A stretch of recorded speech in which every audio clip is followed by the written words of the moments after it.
8 divided by 2 minus x.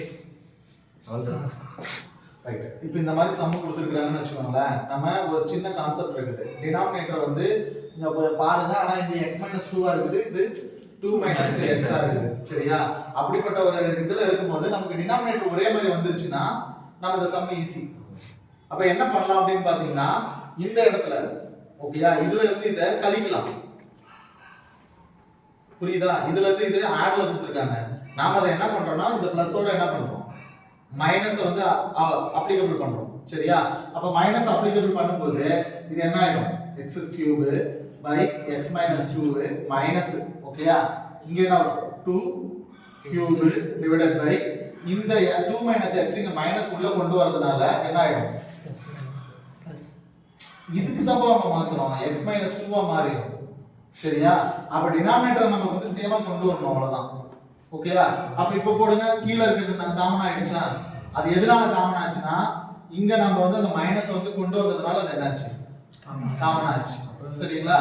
ஏனா நீங்க இந்த மாதிரி சம்ஸ்ல என்ன பண்ணனும்னா டினாமினேட்டர் பார்க்கணும். ஏனா டினாமினேட்டர் ஒண்ணா நீங்க கொண்டு வந்துட்டீங்கன்னா நமக்கு வந்து அந்த சம் ஈஸி. அப்ப அதை கொண்டு வரதுக்கு என்ன மெத்தடோ அதை நீங்க ஃபாலோ பண்ணணும். இப்போ ஜஸ்ட் இதுக்கு முன்னாடி சம்ல வந்து பார்த்தோம் 1 * 4 அப்படினு சொல்லி அந்த ஈக்குவேஷனை நீங்க பண்ணீங்கல்ல, இதெல்லாம் நம்ம கொண்டு வரதுக்காக எடுக்கிற ஸ்டெப்.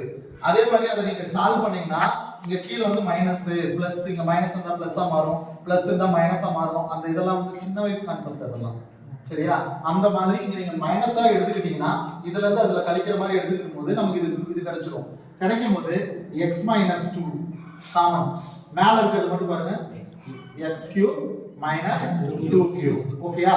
இப்போ a³ - b³ ஃபார்முலா ஆயிடுச்சா? அப்ப ஃபார்முலா சொல்லுங்க, a³ - b³. இந்த ஃபார்முலா எழுதுங்க பாப்போம்.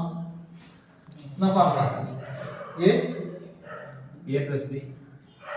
இப்போ இந்த இடத்துல நமக்கு x - 2 தான் இருக்குது. அப்ப அதை அப்படியே எழுதிக்கலாமா, x - 2 a - b ஃபார்முலா வரும். ஓகேயா? கீழ பாருங்க x - 2 ன்னு இருக்கும்.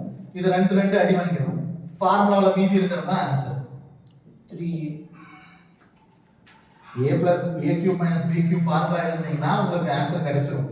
இந்த கீழ இருக்கிற டினாமினேட்டர் நியூமரேட்டர் அடி வாங்கிரும், மீதி இருக்கிறது தான் உங்களுக்கு ஆன்சர். ஃபார்முலா இது ஃபுல்லாவே இந்த ஃபார்முலா வரும். a square னா இங்க என்ன இருக்குது, x square plus ab னா 2x plus b square b square என்னது 2 the answer. இது அடி வாங்கிரும், இது ஆன்சர்.